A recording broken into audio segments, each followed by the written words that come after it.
قرآن مجید سے جو آیت نور میں نے آپ کے سامنے تلاوت کرنے کا شرف حاصل کیا، اس میں اللہ تعالیٰ جل شانہ نے ارشاد فرمایا، اے ایمان والو، تمہارے اوپر روزے فرض کر دیے گئے جس طرح تم سے پہلوں پہ فرض کیے گئے تھے تاکہ تمہیں تقویٰ ملے۔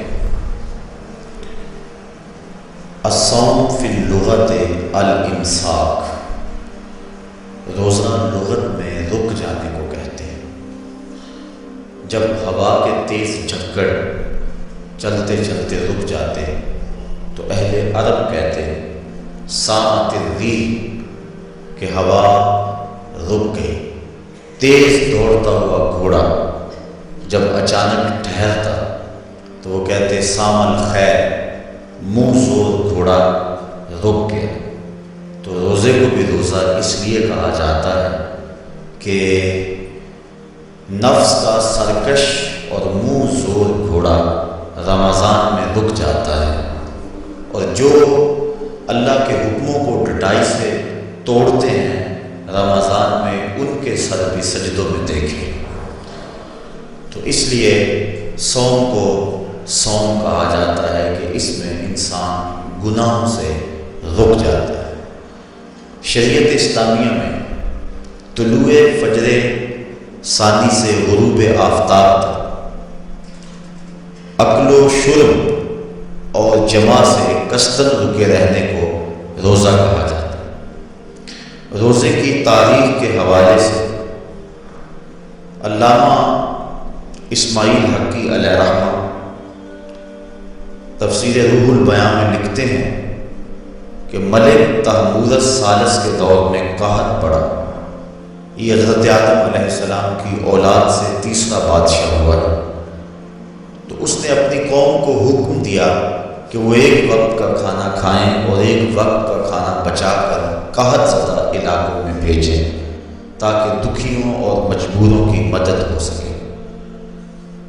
ملک تحمورث الثالث کے اس حکم کو قوم نے قبول کیا اور ایک وقت کا کھانا بچا کر کے قحط زدہ علاقوں میں بھیجا۔ اس قوم کی یہ ادا اللہ کو پسند آ گئی تو اللہ نے اس کو عبادت قرار دے دیا۔ پھر اس کے بعد ہر نبی پر روزہ فرض ہوا۔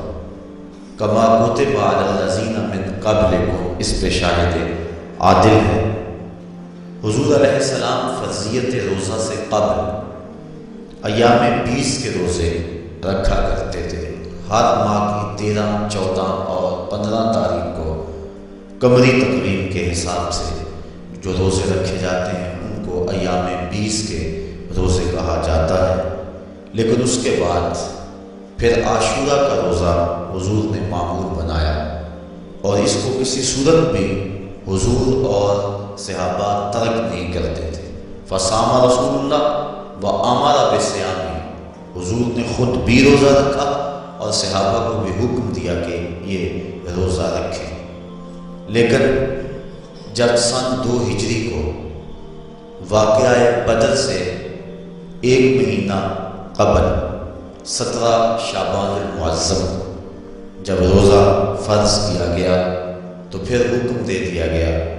حضرت عائشہ صدیقہ رضی اللہ تعالی عنہ سے روایت ہے کہ فرمایا اب جس کا جی چاہے عاشورے کا روزہ رکھے اور جس کا جی چاہے ترک کر دے، لیکن اس سے قبل وہ روزہ رکھنا امت پر ضروری تھا۔ اب ایام معدودہ یعنی گنتی کے دن، اور وہ 29 یا 30 دن ہیں، ان کے روزے امت پر فرض کر دیے گئے۔ سن 2 ہجری میں روزہ فرض ہوا۔ حضور نے 11 ہجری کو رمضان سے قبل ہی ربیع الاول شریف کے مہینے میں انتقال فرمایا۔ اس طرح حضور علیہ السلام کی زندگی میں کل 9 رمضان آئے، 2 ہجری کو شامل کر کے 9 رمضان زندگی میں کل آئے، جس میں 2 رمضان 30 کے تھے اور باقی 7 رمضان 29 کے تھے۔ اور یہ بات ذہن میں رہے کہ روزے 29 ہوں یا 30 ہوں، اللہ ثواب 30 کا ہی عطا فرماتا۔ جس طرح کوئی شخص بھول کر کھا لے تو حدیث میں آتا ہے اس کو اللہ نے کھلایا، اس کو اللہ نے پلایا، تو وہ اس نے کھا بھی لیا، اس نے پی بھی لیا، لیکن اس کا روزہ بھی باقی رہا۔ اس طرح اگر چاند 29 پہ نظر آ جائے تو ثواب اللہ 30 کا ہی عطا فرماتا ہے۔ یہ اس کی کرم نوازی ہے اپنے بندوں پہ۔ تو روزہ ڈھال ہے اور جہنم سے آزادی کا ایک اہم ذریعہ ہے۔ روزہ اللہ اور بندے کے مابین ایک راز ہے۔ روزہ نور ہے، ضیاء اور روشنی ہے، اور آقا کریم صلی اللہ علیہ وآلہ وسلم نے روزے کی فضیلت بیان کرتے ہوئے ارشاد فرمایا کہ ہر شے کی کوئی زکوٰۃ ہوتی ہے، انسان کے جسم کی زکوٰۃ روزہ ہے۔ اگر روزہ رکھے گا تو جسم زکوٰۃ ادا کرے گا، جس طرح زکوٰۃ سے مال پاک ہوتا ہے، روزے سے جسم پاک ہو جاتا ہے۔ اور روزہ ویسے بھی انسان کے لیے شفا کا پیام ہے۔ فرمایا کہ سحری کھایا کرو، چونکہ سحری کے کھانے کے اندر بھی اللہ نے برکت رکھی۔ تو یہ ماہ صیام اپنے دامن میں برکتیں لے کر، رحمتیں لے کر نازل ہوتا ہے۔ اس کا پہلا حصہ رحمت، درمیانی حصہ مغفرت، اور آخری حصہ جہنم سے آزادی کا مجدہ جاں فضا ہے۔ حدیث میں آتا ہے کہ اللہ نے میری امت کو رمضان المبارک کے روزے کے حوالے سے 5 چیزیں ایسی عطا کی ہیں جو اس سے قبل کسی امت کو نصیب نہیں ہوئی۔ ایک تو یہ کہ رمضان المبارک کے اندر روزہ رکھنے والے کے معدے سے جو بو نکلتی ہے اللہ کو وہ مشک سے زیادہ محبوب ہے۔ دوسری بات کہ جب ماہ صیام آتا ہے تو شیاطین کو جکڑ دیا جاتا ہے۔ تیسری بات کہ روزے دار جب تک روزے میں رہتا ہے فرشتے اس کے لیے مغفرت کی دعائیں کرتے رہتے ہیں۔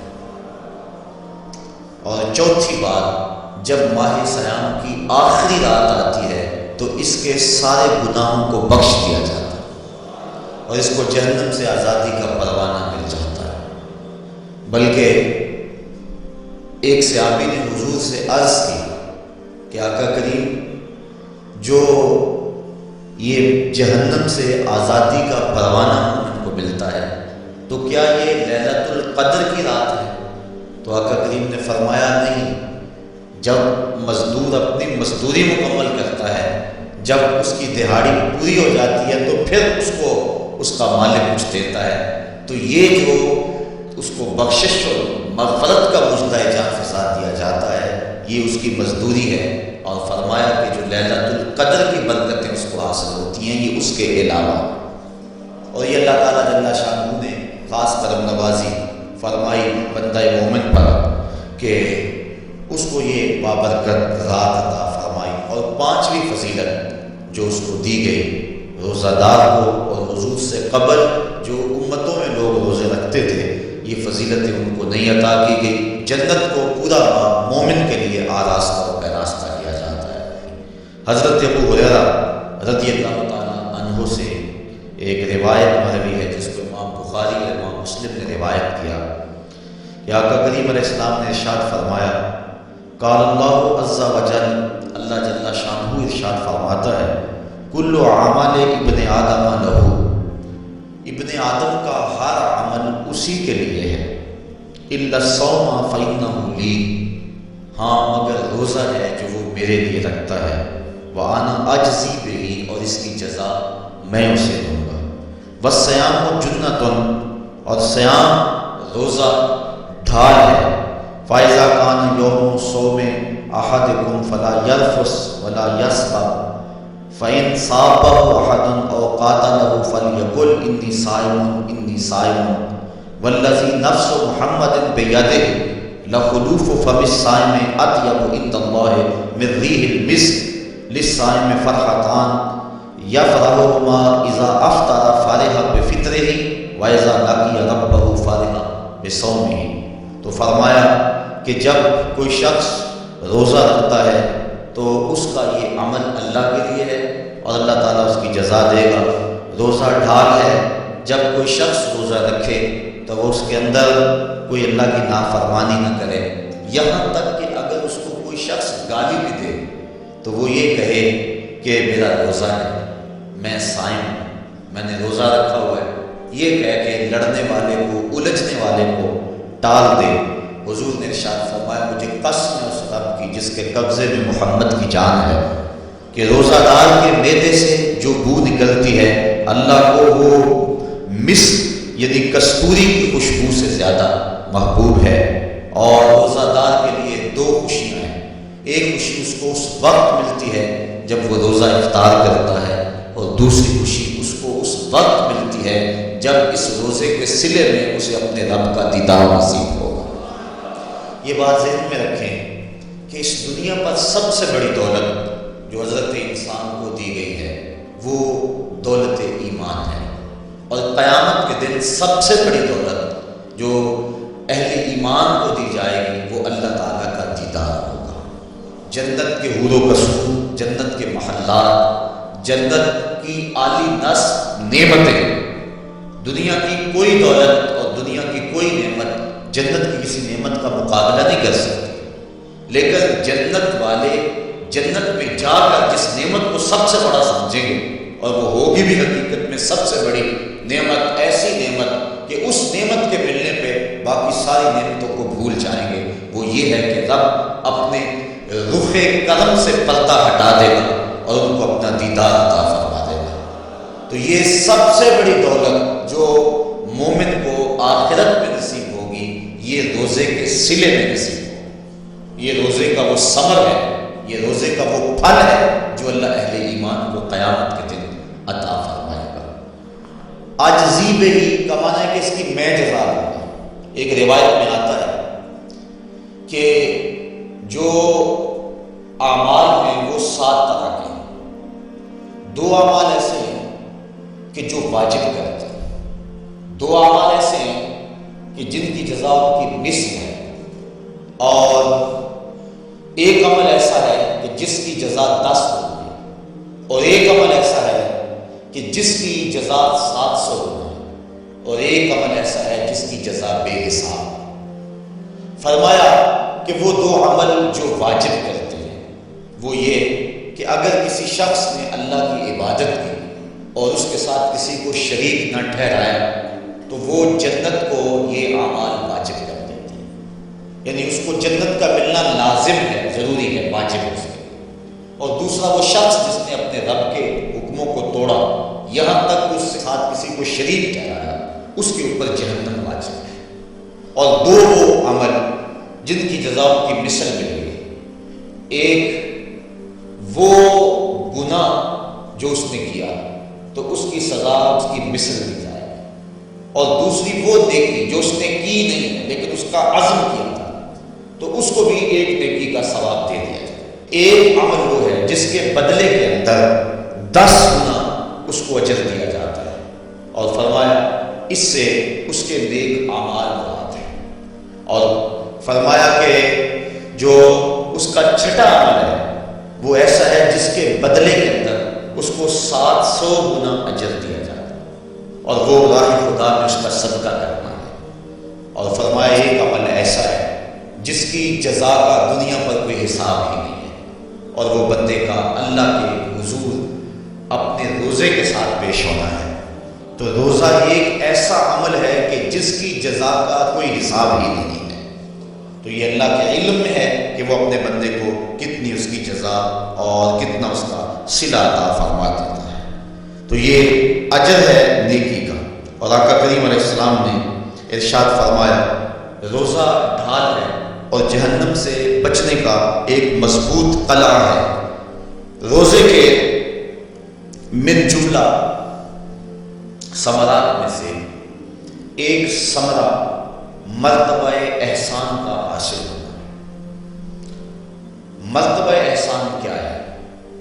اس پہ حدیث جبریل میں آپ کے سامنے رکھنا چاہوں گا، جس کو امام بخاری نے اور دیگر ائمہ احادیث نے ذکر کیا ہے. مسجد نبوی کا ماحول تھا، مدینہ شریف کی فضائیں تھیں، صحابہ حضور کی صحبت میں جلوہ فراز تھے، نور بٹ رہا تھا، اجالے اتر رہے تھے، صحابہ کے من روشنی سے مالا مال تھے کہ حضرت عمر فاروق رضی اللہ تعالی عنہ فرماتے ہیں کہ ایک شخص آیا جس کی گھنی سیاہ داڑھی تھی اور اس کا سفید لباس تھا۔ ہم میں سے اسے کوئی جانتا بھی نہیں تھا، لیکن اپنے وجود کی تر و تازگی کی وجہ سے وہ مسافر بھی دکھائی نہیں دیتا تھا، کیونکہ مسافر ہوتا تو آثار سفر اس کے بدن سے ظاہر ہوتا، لگتا تھا جس طرح یہی کسی گلی سے نکل کے آیا ہے، لیکن چونکہ وہ وہاں کا رہنے والا نہیں تھا، ہم میں سے اسے کوئی پہچانتا بھی نہیں تھا۔ اب وہ حضور کی خدمت میں آیا، فَأَسْنَدَ رُكْبَتَيْهِ إِلَىٰ رُكْبَتَيْهِ، اور اپنے گھٹنوں کو جوڑ کر حضور کے گھٹنوں کے ساتھ ملا کر بیٹھ گئے، اور حضور علیہ السلام سے عرض کرتا ہے کہ حضور مجھے خبر دیجئے کہ ایمان کیا ہے۔ حضور نے ارشاد فرمایا ایمان یہ ہے کہ تو اللہ پر ایمان لائے، اس کے رسول پر ایمان لائے، پچھلی کتابوں پہ ایمان لائے، اچھی بری تقدیر پہ ایمان لائے، فرشتوں پہ ایمان لائے، بتایا حضور نے۔ تو اس نے کہا صدقت، آپ نے سچ کہا۔ کہتے ہیں ہمیں بڑا تعجب ہوا کہ خود ہی سوال کرتا ہے اور خود ہی تائید کر دیتا ہے۔ پھر کہنے لگا اسلام کیا ہے؟ تو حضور علیہ السلام نے فرمایا اسلام یہ ہے کہ تو نماز پڑھے، روزہ رکھے، حج کرے، زکوٰۃ ادا کرے، اراکین اسلام اس کو بیان کیے۔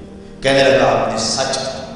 کہتے ہیں ہمیں پھر تعجب ہوا کہ خود ہی ایک بات کہہ رہا ہے اور خود ہی پھر اس کی تصدیق کر رہا ہے۔ کہتے ہیں پھر وہ پوچھتا ہے بل احسان، حضور احسان کیا ہے؟ تو حضور علیہ السلام نے جواباً فرمایا ان تعبد ربک کأنک تراہ، احسان یہ ہے کہ تو اللہ کی عبادت اس طرح کرے کہ گویا تو اسے دیکھ رہا ہے، اور اگر یہ کیفیت تجھے نصیب نہیں ہوتی تو کم از کم یہ کیفیت نصیب ہو جائے کہ وہ تجھے دیکھ رہا ہے۔ تو وہ کہنے لگا ہاں آپ نے سچ کہا۔ پھر اس کے بعد اس نے قیامت کی کچھ نشانیوں کے بارے میں سوال کیا، تو حضور علیہ السلام نے جواب مرحمت فرمایا۔ جب وہ شخص اٹھ کے چلا گیا تو حضور نے فرمایا عمر جانتے تھے یہ شخص کون ہے؟ کہا اللہ و رسولہ عالم، اللہ اور اس کا رسول خوب جانتا ہے۔ فرمایا ھذا جبریل، یہ جبریل امین تھا اور تمہیں تمہارا سکھانے کے لیے آیا تھا۔ جبریل نے جب امت کو دین سکھایا تو سب سے پہلے یہ بات سکھائی کہ حضور کی چوکھٹ میں بیٹھنے کا ادب کیا ہے۔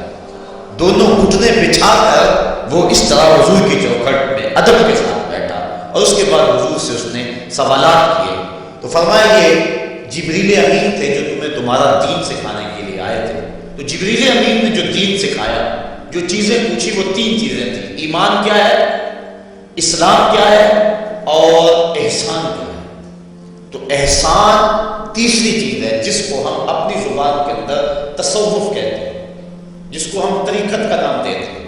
تو اس کو درجہ احسان یا مرتبہ احسان کہا جاتا ہے، اور یہ دین کی روح ہے۔ جو لوگ طریقت کا انکار کرتے ہیں وہ دین کی روح کا انکار کرتے ہیں۔ تو حضور علیہ السلام نے جو طریقت بیان فرمائی وہ یہ تھی کہ اللہ کی عبادت تو اس طرح کرے کہ جس طرح تو اسے دیکھتا ہے۔ اگر یہ کیفیت مل جائے تو سبحان اللہ، لیکن اگر یہ کیفیت نہیں ملی تو کم از کم یہ کیفیت تو ملے کہ وہ مجھے دیکھ رہا ہے، اور اگر یہ کیفیت بھی مل جائے کہ وہ مجھے دیکھ رہا ہے تو بتائیے کہ پھر انسان کی زندگی میں کتنا سرور آ جائے گا کہ جب وہ نماز کے لیے کھڑا ہو تو اس تصور میں ڈوب جائے کہ میرا مالک تو مجھے دیکھ رہا ہے، تو پھر نماز کا کتنا سرور آ جائے گا اس کو۔ اور جب وہ کوئی اور نیک عمل کر رہا ہو تو اس تصور میں ڈوب جائے کہ میرا مالک میرے اوپر نگاہ لطف فرما رہا ہے، تو پھر اس کی کیفیت کا عالم کیا ہوگا۔ تو پہلی کیفیت کہ تو اسے دیکھ رہا ہے۔ حضرت علی مرتضیٰ رضی اللہ تعالیٰ عنہ سے کسی نے پوچھا جس رب کی عبادت کرتے ہو کیا اس کو کبھی دیکھا گیا؟ تو حضرت علی مرتضیٰ نے جواباً کہا لم اعبد ربا لم اراه، اے صاحب کبھی کبھی کی بات کیا کرتا ہے، علی تو اتنی دیر تک سجدے سے سر ہی نہیں اٹھاتا جب تک اس کے جمال جہاں آرا سے فیض یاب نہیں ہو جاتا۔ حضرت داتا گنج بخش علی حجویری علیہ رحمہ کشف الماجوب کے اندر ایک حدیث نقل کرتے ہیں کہ حضور علیہ السلام نے ارشاد فرمایا کہ فاقہ کشی اختیار کرو اور بھوک اور پیاس برداشت کرو، ممکن ہے کہ اس دنیا کے اندر تم اپنے دل کی آنکھوں سے اپنے رب کا مشاہدہ کرو۔ تو یہ جو مرتبہ احسان ہے، جو مومن کا مقصود ہے، وہ اس کو حاصل ہوگا روزہ رکھنے سے۔ اور اگر چلو کسی روزہ دار کو یہ کیفیت نہ ملے کہ وہ اپنے رب کے جمال جہاں آرا کو دیکھ لے، اس کے جلووں کو دیکھ لے، اس کے دیدار کی دولت سے مالا مال ہو جائے، اس کا دل اس کی محبت میں ایسا ڈوبے کہ وہ جدھر دیکھے اسی کے جلووں کو ہی دیکھتا چلا جائے، اگر روزہ دار کو ایسی دولت نہ بھی نصیب ہو تو کم از کم روزہ دار کو یہ دولت تو ضرور ملے گی کہ وہ اس احساس میں ڈوب جائے گا کہ میرا رب مجھے دیکھ رہا ہے۔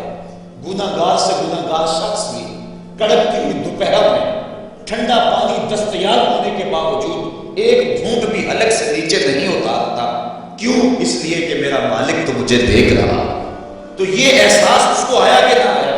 کاش کہ رمضان میں یہ نور جو ہم کو نصیب ہوتا ہے، یہ رمضان کا خاص نور ہے، مرتبہ احسان سے پھوٹتا ہوا یہ اجالا رمضان میں ایک گناہ گار سے گناہ گار شخص بھی حاصل کر لیتا ہے کہ وہ اس احساس میں ڈوب جاتا ہے کہ میرا مالک مجھے دیکھ رہا ہے۔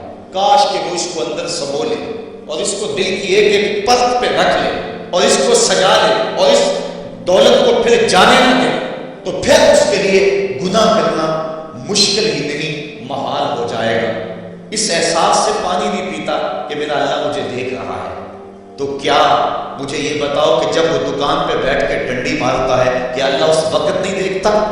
جب وہ کسی کی جیب کاٹتا ہے اللہ اس وقت نہیں دیکھتا؟ جب وہ رشوت لے رہا ہوتا ہے اللہ اس وقت نہیں دیکھتا؟ کہ اللہ تعالیٰ صرف رمضان میں دیکھتا ہے، غیر رمضان میں نہیں دیکھتا؟ تو یہ احساس کاش کہ اس کے ساتھ لگ جائے کہ میرا مالک مجھے دیکھ رہا ہے، تو پھر گناہ کرنا مشکل ہی نہیں، ناممکن ہو جاتا ہے۔ ساتویں کوٹھڑی میں جب سارے دروازے بند کر کے بت کے اوپر موٹا کپڑا ڈال کے زلیخا بولی ہے تعالیٰ یوسف اب آ جاؤ نا، اب تو کوئی نہیں دیکھ رہا ہے، تو یہی احساس تھا جس نے روشنی دی۔ قال معاذ اللہ، کہا اللہ کی پناہ، تو اپنے معبود سے موٹی چادر ڈال کر چھپ گئی، لیکن میرا خدا تو ساتویں کوٹھڑی میں بھی دیکھ رہا ہے۔ پھر اتنی روشنی برسی، اتنے اجالے اترے کہ گناہ کیا، گناہ کا تصور بھی محال ہو گیا۔ تو یہ یقین، یہ اذعان کہ میرا مالک مجھ کو دیکھ رہا ہے، انسان کے لیے گناہ کو مشکل ہی نہیں ناممکن بنا دیتا ہے۔ اور میرے اور آپ کے آقا مولا نے فرمایا سبعۃ یظلھم اللہ تعالی فی ظلہ یوم لا ظل الا ظلہ، امام عادل وشاب نشأ فی عبادۃ اللہ ورجل قلبہ معلق بالمساجد ورجل دعته امرأة ذات منصب وجمال فقال انی اخاف اللہ ورجلان تحابا فی اللہ اجتمع علیہ وتفرق الیہ ورجل تصدق بصدقة فأخفاها حتى لا تعلم شماله ما تنفق يمينه ورجل ذكر الله خاليا ففاضت عيناه او كما قال۔ حضور ارشاد فرماتے ہیں کل قیامت کے دن جب کوئی سایہ نہیں ہوگا، 7 اشخاص ایسے ہیں اللہ تعالیٰ جنہیں اپنے عرش کا ٹھنڈا سایہ نصیب فرمائے۔ حدیث طویل ہے اور مجھے وقت کے گزرنے کا شدت سے احساس ہے، میں اپنا مقصود آپ کے سامنے رکھوں گا۔ چوتھا شخص وہ وَرَجُلٌ دَعَتْهُ امرأة ذات منصب وجمال فقال انی اخاف اللہ۔ چوتھا وہ شخص جس کو کسی عورت نے دعوت گناہ دی، اور وہ عورت کوئی معمولی عورت نہیں تھی، ذات منصب وجمال، ایک روایت میں ذات حسب وجمال، یعنی منصب اور جمال کی مالکہ تھی، یا حسب و نسب اور جمال کی مالکہ تھی، اور اس نے نوجوان کو دعوت گناہ دی۔ اب قدموں میں حسن خود بخود بچھنے کے لیے بےتاب ہے، تو جب جذبات انگڑائیاں لے رہے ہوں، جوانی چوبن پہ ہو اور آرزویں مچل رہی ہو اور حسن خود قدموں میں بچھنے کے لیے بےتاب ہو، تو پھر اپنی خواہشات کو لگام کون دے گا؟ لیکن اگر کسی نے اس وقت یہ کہہ کے اس کی پیشکش کو ٹھکرا دیا، انی اخاف اللہ، میں تیری بات کیسے مانوں، مجھے رب سے بڑا ڈر لگتا ہے۔ حضور فرماتے ہیں جب کسی عورت نے اس کو دعوت گناہ دی، یا کوئی مرد کسی عورت کو دعوت گناہ دینے لگا، تو اس نے کہا انی اخاف اللہ، میں تیری بات نہیں مان سکتا کہ مجھے اللہ سے ڈر لگتا ہے۔ حضور فرماتے ہیں کل قیامت کے دن جب سورج سوا میل پہ ہوگا اور زمین تانبے کی ہوگی، لوگ پسینے میں شرابور ہوں گے، اللہ پورے قہر و غضب اور جلال میں ہوگا، لوگ برہنہ اٹھائے جائیں گے، پسینے سے شرابور ہوں گے، ندامت ان کے چہرے پہ چڑھی ہوئی ہوگی۔ لیکن 7 اشخاص میں سے ایک شخص یہ ہے کہ قیامت کے دن جب کوئی سایہ نہیں ہوگا، اللہ اسے اپنے عرش کا ٹھنڈا سایہ نصیب فرما دے گا، کہ جس نے برائی کو یہ کہہ کر ٹھکرا دیا کہ میرا رب مجھے دیکھ رہا ہے اور میں اس سے خوف کھاتا ہوں۔ امام یافعی نے روض الریاحین کے اندر یہ واقعہ لکھا ہے کہ ایک نوجوان کپڑے کی دکان پہ کام کرتا تھا، ایک عورت آئی، اس کا اس جوان پہ دل آ گیا، اس نے کپڑا ضرورت سے زیادہ خرید لیا اور مال کی دکان سے کہنے لگی جوان کو میرے ساتھ بھیج دو، میری گٹھڑی بھاری ہے، گھر چھوڑا ہے۔ مال کی دکان اس کی نیت سے آگاہ نہ ہو سکا، اس نے نوجوان کو ساتھ بھیج دیا۔ جب وہ اس کو گھر لے گئی، اندر داخل کر کے دروازہ بند کر دیا اور دعوت گناہ دینے لگی۔ اس نوجوان نے کہا انی اخاف اللہ، میں اللہ سے ڈرتا ہوں۔ لیکن وہ ڈرتا تھا، وہ تو نہیں ڈرتی تھی۔ اس نے ہر قسم کا ڈورا پھینکا، ہر جتن کیا، ہر ہیلا آزمایا، لیکن وہ نوجوان قابو نہ چڑھا، کیونکہ وہ صرف حسین ہی نہیں، اللہ کا ولی بھی تھا۔ صرف اس کا چہرہ ہی روشن نہیں تھا، اس کے من میں بھی اجالے تھے، اور اس نے بڑی کوشش کی، لیکن نور کو رسیوں میں جکڑا تو نہیں جا سکتا۔ خیر، اس نوجوان کے دل میں آیا کہ یہ شیطان کا خطرناک روپ ہے، کہیں ایسا نہ ہو کہ میں اس کے پنجے میں پھنس جاؤں۔ اس نے ایک بہانہ کیا اور باتھ روم میں چلا گیا، جو پخانہ کیا اس کو اپنے بدن پہ مل لیا اور اسی حالت میں باہر آ گیا۔ جب اس عورت نے دیکھا اس کا نشہ حرام ہو گیا، دروازہ کھول دیا، اس نے کہا یہ تو کوئی مجنون ہے، یہ تو کوئی پاگل ہے۔ اس نے دل ہی دل میں اللہ کا شکر ادا کیا کہ میرا بدن گندا ہو گیا، میرا من تو ستھرا رہا۔ کائنات کا سب سے حسین چہرہ وہ ہے جو جنسی کالب سے محفوظ ہو۔ تو وہ باہر گیا اور باہر ایک چشمہ ابل رہا تھا، وہاں جا کے اس نے غسل کیا۔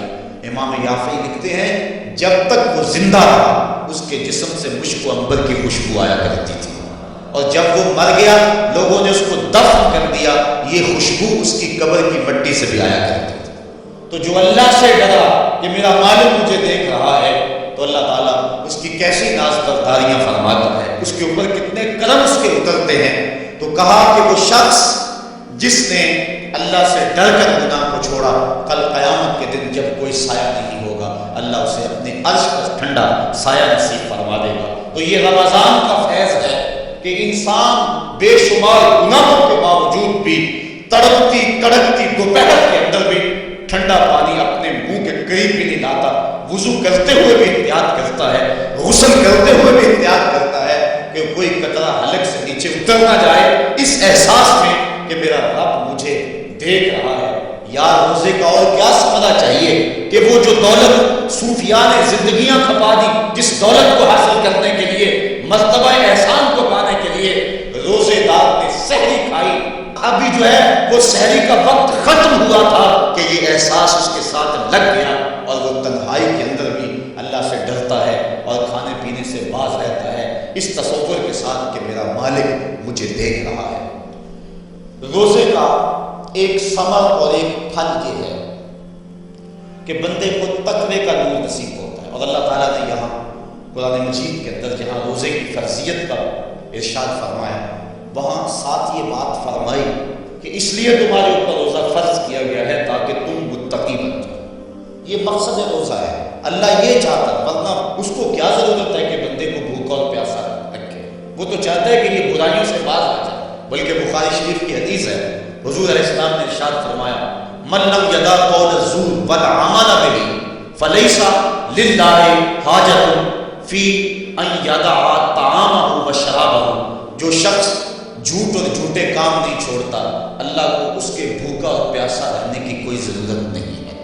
اللہ نہیں چاہتا کہ وہ بھوک اور پیاس کی مشقت گوارا کرے، اس کا تو مقصود یہ ہے کہ اس کے دل کے اندر اس کی خشیت پیدا ہو جائے، اسی لیے اس نے روزہ ہمارے اوپر فرض کیا ہے، ورنہ وہ کیسے چاہتا ہے کہ میرا بندہ بھوکا رہے؟ ایک ماں نہیں چاہتی کہ میرا بیٹا بھوکا رہے، اور جو 70 ماؤں سے زیادہ پیار کرتا ہے اس نے کیسے چاہ لیا کہ میرا بندہ بھوکا رہے؟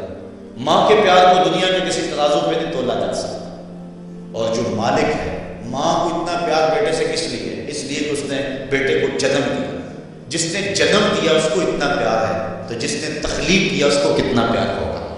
تو ماں نہیں چاہتی میرا بیٹا بھوکا رہے، تو مالک نے چلو آؤ پھر ماں کی گود میں آ جاؤ.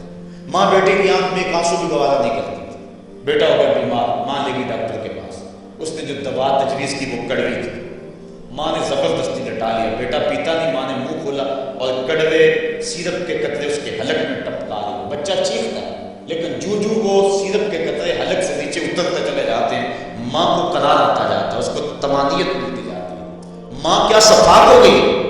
نہیں. اس کا پیار چھن گیا؟ نہیں. اس کی ممتا رخصت ہو گئی؟ نہیں. وہ تو بیٹے کی آنکھ میں ایک آنسو بھی گوارا نہیں کرتی تھی اور اب تڑپتا ہوا بیٹا، لیکن ماں کے چہرے پہ طمانینت کا دور ہے. اصل بات یہ ہے کہ ماں جانتی ہے، بیٹا نہیں جانتا. ماں جانتی ہے چند لمحوں کی تکلیف ہے، نتیجہ شفا کی صورت میں برآمد ہوگا.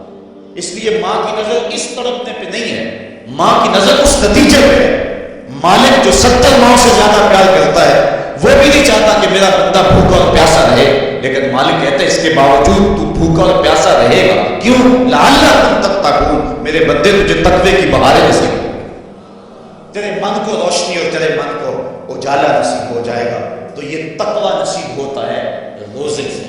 چونکہ یہ بات ذہن میں رکھیں، ہمارے 2 دشمن ہیں جو ہمیں نیکی کے راستے سے روک رہے ہیں. بات لمبی ہو رہی ہے، اختصار کا. ہمارے 2 دشمن ہیں جو ہر وقت ہمارے ساتھ لگے ہوئے، ایک شیطان اور دوسرا نفس. جو شیطان ہے وہ بڑا دشمن ہے یا نفس بڑا دشمن ہے؟ تو آپ اس بات پہ کسی دلیل کی ضرورت نہیں، آپ سب کہہ رہے ہیں کہ نفس. اور سادی سی بات ہے کہ شیطان آدمی کو بہکاتا ہے، لیکن شیطان جب خود بہکا، اس نے انکار سجدہ کیا، اس وقت کوئی دوسرا شیطان تو تھا نہیں. تو شیطان کو شیطان بنانے والا نفس ہے. تو یہ نفس شیطان سے بھی بڑا دشمن ہے. اکیلی جان 2 دشمنوں کے نرغے میں. لیکن جب ماہ سیام آیا، سلسلۃ الشیاطین، حدیث میں آتا ہے شیاطین جکڑ دیے گئے. 2 دشمنوں میں ایک دشمن ہمارے جکڑ دیے گئے. اب ایک دشمن ہمارا باقی ہے، نفس. اب نفس کا مقابلہ کر لیں گے تو شیطان چھٹ کر ہمارا کچھ نہیں کر سکے. لیکن اگر ہم نے اس موسم کے اندر اپنے نفس کا مقابلہ نہ کیا تو پھر ہم جو ہے اس نفس کی شامت سے شیطان کے ہتھے بھی چڑھ جائیں گے. اب نفس کی تربیت کیسے کریں؟ اس کی تربیت بھی روزے سے ہوتی ہے. آپ کہیں گے وہ کیسے؟ تو شیخ فرید الدین عطار کا قول سناتا ہوں. شیخ فرید الدین عطار کون شخص ہے؟ کسی معمولی شخص کا نام شیخ فرید الدین عطار نہیں ہے. علامہ اقبال کے روحانی پیشوا جن کو وہ مرشد رومی کہتے ہیں اور اپنے آپ کو مرید ہندی کہتے ہیں. اور یہ بات ذہن میں رکھیں کہ اقبال نے رومی کو ویسے پیر نہیں مان لیا، بڑا چن کے پیر تلاش کیا اقبال نے. بلکہ جب پیر 2 ہوں اور دونوں ہی بڑے قابل ہوں اور مرید کے لیے مصیبت بن جائے کہ ادھر جاؤں کدھر جاؤں، امتحان تو اس وقت ہوتا ہے. اب اقبال کے لیے جو ہے وہ 2 چیزیں تھیں، ایک راضی اور ایک رومی. اقبال کہتا تھا میں رومی کو پیر مانوں یا راضی کو پیر مانوں. چونکہ راضی استدلال کا شہنشاہ ہے اور اقبال فلسفے کا امام ہے. فلسفی کا مزاج یہی چاہتا ہے کہ جو استدلال کا بادشاہ ہو اس کو اپنا شیخ مانا جائے، لیکن جو رومی ہے وہ دل کا شہنشاہ ہے. اقبال شاعر ہے اور اقبال کا مزاج تھا کہ جو میرے دل کا بھی امام ہو وہی میرا شیخ ہو اور وہی میری رہبری کرے. تو اقبال جو ہے وہ الجھا رہا اس معاملے میں، کیا کروں؟ وہ خود کہتے ہیں اسی کشمکش میں گزری میری زندگی کی راتیں، کبھی سوز و ساز رومی، کبھی پیچ و تاب راضی. کبھی رومی کا سوز و ساز مجھے پسند آتا تھا، کبھی راضی کا جو ہے وہ مجھے پیچ و تاب پسند آتا تھا. پھر اقبال نے زندگی کی کئی بہاریں مرشد کے انتخاب کے اندر گزار دی کہ میں رومی کے ہاتھ پہ بیعت کروں یا راضی کے ہاتھ پہ بیعت کروں. پھر ایک وقت آیا کہ اقبال نے خود کہا نئے مہرہ باقی ہے نئے مہرہ بازی، جیتا ہے رومی ہارا ہے راضی. وہ کہتا ہے رومی جیت گیا اور راضی ہار گیا. پھر اس نے رومی کو اپنا شیخ اور مقتدا مانا. اقبال جس کو اپنا مقتدا مانتا ہے، جس کو اپنا امام مانتا ہے، اب اس رومی کی سنیے. وہ کہتے ہیں ہفت شہر عشق را عطار گشت ما حدوث اندر خمے یک پوچام. عشق کے 7 شہر حضرت شیخ فرید الدین عطار گھوم چکے ہیں، ہم پہلے شہر کی پہلی گلی کے کونے پہ کھڑے ہیں. یہ رومی کہہ رہے ہیں جس کو اقبال نے بڑی چھان پھٹک کے بعد اپنا پیر مانا ہے، وہ فرید الدین عطار جو معرفت کا امام ہے اور اللہ کے رازوں کا امین ہے. حضرت شیخ فرید الدین عطار فرماتے ہیں نفس نتواں کشت اللہ باسے چیز بات گوئم یادگیرش اے عزیز. کہا نفس نہیں مرتا، لیکن 3 اصلیں ہیں اگر تیرے پاس ہوں تو تو نفس پر قابو پا لے گا۔ وہ 3 اصلیں کون سے ہیں؟ کہا خنجر خاموشیو، شمشیر جو، نیزہ تنہائیو، ترک ہجوم۔ ایک خاموشی کا خنجر، ایک بھوک کی تلوار، اور ایک تنہائی کا نیزہ۔ اگر یہ 3 اسلحے تیرے پاس ہیں، تو نفس پہ ٹوٹ پڑے نسلوں کو لے کر، تو تیرا نفس تیرے قابو میں آئے گا۔ اس کے علاوہ کوئی اور ذریعہ نہیں ہے اس نفس کو قابو کرنے کا۔ حضرت باہو جیسے بھی بول پڑے، باج فقیراں کسے نہیں ماریا، باہو ظالم چور اندر باہو۔ یہ جو اندر کا چور ہے، اس کو پکڑ لینا اور اس کو قابو میں کر لینا اور اپنے دل کی حفاظت کر لینا، یہی بڑی دولت ہے۔ فرماتے ہیں کہ 3 اسلحے، ایک خاموشی کا خنجر اور ایک بھوک کی تلوار اور تیسرا تنہائی کا نیزہ۔ کہ ان 3 اسلحوں سے اگر تم قابو پانا چاہو تو پا سکتے ہو، اس کے علاوہ کوئی اور اسلحہ نہیں ہے جو تمہارے نفس کو تمہارے قابو میں لے آئے۔ تو پھر بھوک کی تلوار ایسا اسلحہ ہے جو نفس کا سر کاٹ دیتی ہے۔ اور میرے اور آپ کے آقا و مولا، قلب و دل و نگاہ کے مرشد اولین حضور نبی رحمت صلی اللہ علیہ وسلم نے فرمایا، یا معاشر الشباب من یستطع منکم الباء فلیتزوج فإنہ اغض للبصر واحسن للفرج فمن لم یستطع فعلیہ بالصوم فإنہ لہ وجاء۔ اے جوانوں کے گروہ، تم میں سے اگر کوئی شخص نکاح کی طاقت رکھتا ہے تو وہ نکاح کر لے، یہ نظر اور شرمگاہ کا محافظ ہے۔ اور اگر تم میں سے کوئی نکاح کرنے کی فی الحال طاقت نہیں رکھتا تو وہ روزے رکھے، روزے شہوات کو توڑتے ہیں۔ تو نفس کی تہذیب بھوک سے ہوتی ہے، اور بھوک ایک ایسا اسلحہ ہے کہ جس سے ہم اپنے نفس کو قابو میں لا سکتے ہیں۔ حضرت نظام الدین اولیاء علیہ رحمہ جو تصوف کے سب خیر اور امام ہیں، آپ فرماتے ہیں کہ آدھی فقیری روزہ ہے اور آدھی فقیری باقی سب کچھ ہے۔ تو روزہ اگر نصیب ہو گیا تو پھر مالک کا قرب مل گیا، اور یہ تقوی کا نور ہمیں روزے سے حاصل ہوگا۔